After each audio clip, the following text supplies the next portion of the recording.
Good morning. My name's Janet Miller. Can you tell me your full name, please? My name's Nairan Bunmi. And can you tell me where you're from? I'm from Thailand. Can I see your identification, please? Thank you. In the first part, I'd like to ask you a few questions about yourself. What do you do? Do you work or are you a student? Well, actually both. I'm a part-time student. I'm doing a degree in business studies. I'm also working as a lifeguard at my local swimming pool. I see. What's the most interesting part of being a lifeguard? Well, to be honest, it's not a very interesting job. Most of the time, we just wait by the pool. The most interesting part is probably the conversations I have with the other lifeguards. I've got to know them all pretty well now. What's the most difficult part of being a lifeguard? We quite often have to tell children to stop behaving badly, and occasionally their parents get angry with us. Don't tell my children what to do, that kind of thing. That can be difficult. Would you say it's a good occupation? Well, yes and no. It's a very pleasant job in some ways, but as I said, it can be boring, and it's not very well paid. That's why I'm doing a degree. I want to get something better. I see. What are your career plans for the future? When I graduate, I want to get a job in a financial institution, maybe a bank or insurance company. I haven't decided exactly what yet, but something like that. Okay. Now let's talk about music. What kind of music do you like listening to? At the moment, I don't have a lot of time for listening to music, but my favorite type of music is... In the first part, I'd like to ask you about the place where you live. Can you describe the building you live in? Yes, I live in an apartment block. It's got, I think, 8 floors, and we're on the 2nd floor. It's a modern block. I think it was built about 20 years ago. Is it similar to other buildings in the area? Yes, it is. There are lots of blocks very similar to mine in that part of the city. Is it in a convenient location for you? No, not really. It's quite far from the city centre. I'm studying at a college on the other side of the city, so I spend about 2 hours on the bus every day. It's quite boring. The bus is always quite crowded, and I often have to stand. Actually, it's probably the worst part of my day. I can imagine. Apart from the buses, do you like living in your city? Yes, I do. There's always a lot going on, and all my friends are there. It's very lively in the evenings. There are a lot of good bars and restaurants, and people come from all around the city to meet their friends and have a good time. It's a very good atmosphere. What changes would improve the area where you live? Like most cities, there's far too much traffic. I was talking about my bus journey every day. It's only about 10 kilometers, but it takes so long because most of the time the bus is stuck in a traffic jam. Also, sometimes the city is quite polluted, especially when the weather's cold and there's no wind to blow away the pollution. So, less traffic and less pollution would be big improvements. OK. Now let's talk about films and TV. What kinds of films and TV do you like watching? I don't go to the cinema very often. In fact, I haven't been for years. I don't watch a lot of TV, but when I do, I like to watch... I'd like to ask you some questions about your free time activities. What do you do at the weekends?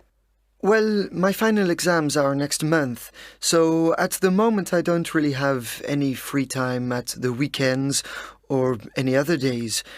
However, in general, when I have free time, I like doing outdoor activities. In particular, I really like land yachting. Land yachting? What's that? Well, you have a little chariot with 3 wheels and a big sail. You sit on the chariot and catch the wind in the sail to make the chariot move. There's a big, flat, windy beach quite near where I live, which is ideal for it. It's also called beach yachting and also land sailing. You don't have to do it on a beach. Any flat land will do. I see. What is it that you like about this sport? On a windy day, the chariots can go really fast, and because you're so close to the ground, you really feel the speed. It's a thrilling experience. To tell the truth, though, for every 10 minutes you spend on the chariot, you probably spend an hour setting up the equipment and waiting for the wind to be right. But that's all part of the fun, too. It's great being outdoors by the sea. How often do you get the chance to do it? In theory, you can do it all year round, but it's not a lot of fun in the freezing cold. It's mostly a summer sport. I suppose April to October are the main months. You also need wind, of course. Another factor is the other people on the beach. In July and August, the beach can get quite crowded, so at that time of year, we mostly do it quite late in the day, when the beach is emptier. So generally, I do it at the weekends, from late spring to early autumn, but a bit less in the middle of the summer for the reason I just said. How important a part of your week are your free time activities? Actually, not really that important. Perhaps if I was working, my time off would be the most important part of the week in some ways. But because I'm a student, I don't so much feel the need to let my hair down at the weekends. I enjoy most of the time I'm studying too. It's not like doing a stressful job. Do you enjoy your free time more now than you did when you were a child? That's a hard question to answer. I don't really remember how I felt about my free time when I was a child. I used to go sand yachting then too. It was my father who got me started. I used to find it quite frightening, and now I don't. So, in that respect, I suppose I enjoy my free time more now. What free time activity would you like to try in the future? I'd love to try real sailing, with a boat on the sea or a lake. I've never done it. I imagine it's probably a bit more difficult than sand yachting. Now, let's talk about books and magazines. What kind of books and magazines do you like reading? I'm really not bothered about magazines. I never buy them, and I hardly ever read them. Only if I'm in the dentist's waiting room or somewhere else where there's nothing better to read. I don't really have an opinion about them. I see. So what sort of books do you like? I don't read many novels. I'm much more interested in non-fiction. I'm a big fan of biographies. I think there's a lot to be learned from the lives of famous people. I like reference books. Obviously, you can't sit down and read an atlas or a dictionary of quotations, but I often spend time looking through that kind of book. Again, there's a lot to be learned from them. Do you like reading any other types of book? Well, as I said, I don't read many novels. I quite like crime fiction. At the moment, I'm reading a book by Michael Dibdin about an Italian detective called Aurelio Zen. It's quite good. Have the types of book you like changed over the years? Sorry, I didn't catch that. Could you repeat the question? Have the types of book you like changed over the years? No, not really. Obviously, my tastes now are different to my tastes as a child, but apart from that, I don't think they've really changed at all. Do you prefer reading books or newspapers? Well, I'm obsessed with news and current affairs. I buy 2 newspapers every day, and I read both of them. I spend much more time reading newspapers than books, so I suppose that must mean I prefer them. I'm going to give you a topic, and I'd like you to talk about it for 1 to 2 minutes. Before you talk, you have 1 minute to think about what you're going to say. You can make some notes if you wish. Here's a pencil and some paper for making notes. Thanks. Here's your topic on this task card.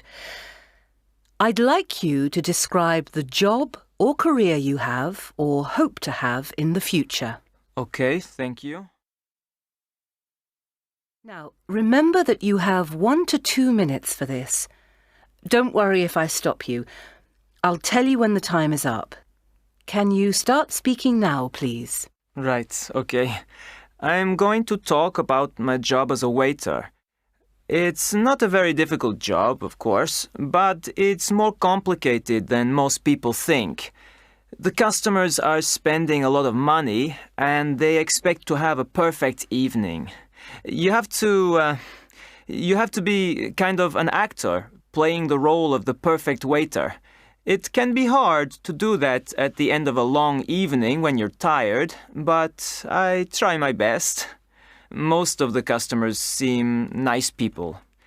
I enjoy meeting them, and I want to do the best I can to help them have a good time when they come to the restaurant. So, why did I choose to become a waiter?